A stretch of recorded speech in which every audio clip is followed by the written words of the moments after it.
జీవించున్నంత కాలం కూడా ఎన్నడూ తనకు అనారోగ్యం వచ్చిందని కానీ అది కూడా ఇంత తీవ్రంగా ఉందని కానీ ఎన్నడూ ఎక్కడ కూడా చెప్పుకోలేదు, ఎవరికి కూడా పంచుకోలేదు అధ్యక్ష.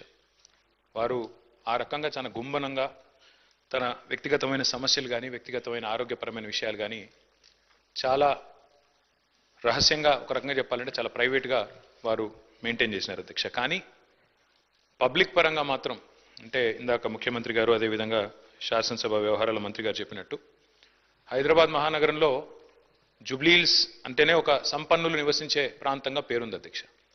కానీ జుబ్లీహిల్స్ నియోజకవర్గం పరిస్థితి చూస్తే దానికి పూర్తి భిన్నం అధ్యక్ష. పేరుకి జుబ్లీహిల్స్ నియోజకవర్గం, కానీ అక్కడ ఉండేది మొత్తం కూడా పేద ప్రజలు. ఎందుకంటే పేరుకి జుబ్లీహిల్స్ నియోజకవర్గం అయినప్పటికీ అక్కడ ఉండేది బోరబండ, రేమత్ నగరు, షేక్పేట, ఎర్రగడ్డ, వెంగళరావు నగరు, ఈ రకంగా మొత్తంగా ఒక బస్తీలు, స్లమ్స్తో కూడిన ఏరియా అధ్యక్ష. హైదరాబాద్లోని హైదర్గూడలో 1963లో ఇక్కడే హైదరాబాద్ మహానగరంలోనే గోపీనాథ్ గారు జన్మించినారు అధ్యక్ష. తర్వాత వారు ఇక్కడే చదువుకుని ఇక్కడే మరి ఉస్మానియాలో డిగ్రీ కూడా చేసి తర్వాత ఎన్టీ రామారావు గారికి వీర అభిమానిగా తెలుగుదేశం పార్టీ స్థాపించిన తర్వాత వారు రాజకీయాల్లో అడుగుపెట్టినారు. నాకు బాగా గుర్తుంది అధ్యక్ష, మేము చిన్నప్పుడు మన ఎమ్మెల్యేలకు ఇచ్చిన క్వార్టర్స్ ఏవైతే ఉన్నాయో బషీర్బాగ్లో, అక్కడ మా కుటుంబం అంతా ఉండేది. పెద్దలు కేసీఆర్ గారు ఆనాడు శాసనసభ్యుడిగా ఉన్నప్పుడు మొట్టమొదటిసారి 85లో న్యూ ఎమ్మెల్యే క్వార్టర్స్లో నివాసం ఉండేది అధ్యక్ష. మేము కూడా అక్కడే ఉండేది. అక్కడ నుంచి బయటకు వచ్చి ప్రస్తుతం ఉన్న సెక్రటేరియట్ ముందుగా ఇప్పుడు ఎక్కడైతే అమరజ్యోతి ఉన్నదో అక్కడ మాకు ఎప్పుడో కటౌట్ కనబడేది అధ్యక్ష. మొట్టమొదటి కటౌట్ బహుశా చాలా మంది హైదరాబాద్లో చూసింది అదే అయి ఉంటుంది. ఎన్టీ రామారావు గారి నిలువెత్తు కటౌట్ పెట్టి కృష్ణుడి రూపంలో, రాముడి రూపంలో పెట్టి కింద రాసి ఉండేది అధ్యక్ష, మాగంటి గోపీనాథ్ అని చెప్పి రాసి ఉండేది.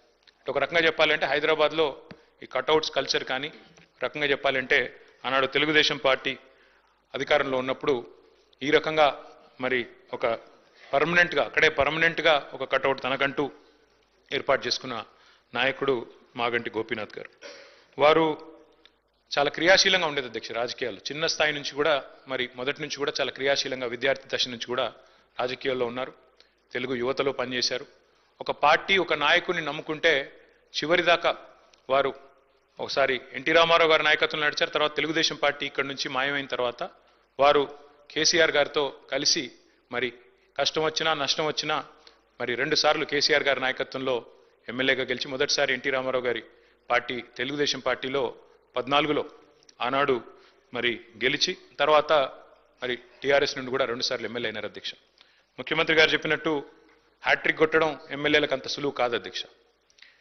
గోపీనాథ్ గారి గురించి ఒక మాట చెప్పాలంటే అధ్యక్ష, వారు చనిపోయిన రోజు నేను హరీష్ రావు గారు ఇద్దరం ఏఐజీ హాస్పిటల్ నుండి బయలుదేరి వాళ్ళ ఇంటి దగ్గరికి వెళ్ళి కొన్ని ఏర్పాట్లు చేద్దామని ముందు పోయినాం అధ్యక్ష. ఆ రోజు నిజంగా ఆశ్చర్యం అనిపించింది మాకు. చెప్తారు అధ్యక్ష, మన హైదరాబాద్లో సామెత చెప్తారు, ఊపర్ షేర్వాణి అందరు పరేషాని అని. అక్కడ పోయిన తర్వాత నేను హరీష్ రావు గారు నిజంగా ఆశ్చర్యానికి లోనేను. గోపీనాథ్ గారు ఉండే ఇల్లు ఒక మాదాపూర్ ఆ ప్రాంతంలో చాలా చిన్న ఇల్లు అధ్యక్ష. నాకు తెలిసి 250-300 గజాలు కూడా ఉంటుందో ఉండదో, చాలా చిన్న ఇల్లు. ఎన్నడూ కూడా గోపీనాథ్ గారు మాకు తను ఎప్పుడు కనబడ్డా, ఇందాక మరి ప్రభుత్వం నుంచి చెప్పినట్టు ఎప్పుడు కూడా చాలా గుంభనంగా, చాలా ఎప్పుడు కూడా ఎక్కడ కూడా తనకేమైనా ఇబ్బంది ఉన్నా చెప్పేవాడు కాదు అధ్యక్ష. అక్కడ పోయిన చూసిన తర్వాత వాళ్ళ 3 పిల్లలు, అక్షర, దిశిర, వాత్సల్య, 3 పిల్లలు అధ్యక్ష. ఇంకా చిన్న పిల్లలు 20, 21, 22 ఏళ్ళు ఉంటాయి. ఎవరు కూడా ఇంకా పెళ్ళి అవ్వలేదు, సెటిల్ అవ్వలేదు. వాళ్ళని చూసి బాధపడ్డాం. తర్వాత ఇల్లు చూసి కూడా బాధపడ్డాం, ఇట్లా ఉన్నారా ఈయన ఇన్ని రోజుల్లోనే. ఎందుకంటే ఎప్పుడు ఏ ఫంక్షన్ వచ్చినా బాగా లావిష్గా ఖర్చు పెట్టేటోడు అధ్యక్ష. ఊపర్ షేర్వాణి అందరు పరేషాన్ ఎందుకన్నా అంటే ఎక్కడ కూడా ఏంటంటే తెలియనియలే మాకు ఈ కష్టం ఉందని కానీ ఇంకోటని కానీ. తెలంగాణ ప్రభుత్వం ఆనాడు బతుకమ్మ చీరలు అనే కార్యక్రమం మనం 2016-17లో ప్రారంభించినాం అధ్యక్ష. కానీ అంతకంటే ముందే గోపీనాథ్ గారు తన కాన్స్టిట్యున్సీలో బతుకమ్మకి చీర పెట్టే ఒక సంస్కృతిని కూడా తీసుకొచ్చింది గోపీనాథ్ గారు అధ్యక్ష. మనందరం గోపీనాథ్ అని ఇక్కడ పిలుస్తాం కానీ ఆయన మొత్తం కాన్స్టిట్యున్సీలో మాత్రం గోపన్నగానే పిలుచుకుంటారు. ఎక్కడ పోయినా, ఏ డివిజన్ పోయినా గోపన్న అని మాట్లాడతారు. ప్రజల్లో నిత్యం మమైకమయ్యే వ్యక్తి అధ్యక్ష. ఒక చిన్న ఎగ్జాంపుల్ నేను మీకు చెప్తాను. రేమత్ నగర్ డివిజన్లో ఎస్పీఆర్ కాలనీ అనుకుంటా, ఎస్పీఆర్ హిల్స్ ఏదో ఉంటుంది అధ్యక్ష అక్కడ పేరు. అక్కడ ఒక 5 ఎకరాల స్థలం ఉండేది అధ్యక్ష, ఒక క్వారీ ఉండేది. ఆ క్వారీ మొత్తం అయిపోయింది, దాని క్వారీ అంతా కూడా ఎక్స్కవేషన్ అయిపోయింది.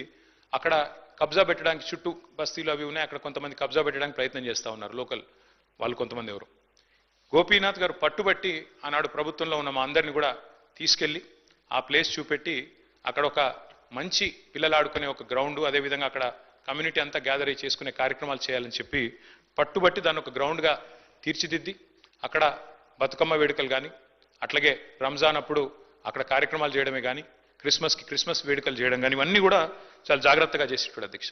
దాంతోపాటు అధ్యక్ష వారు మరి బతికినంత కాలం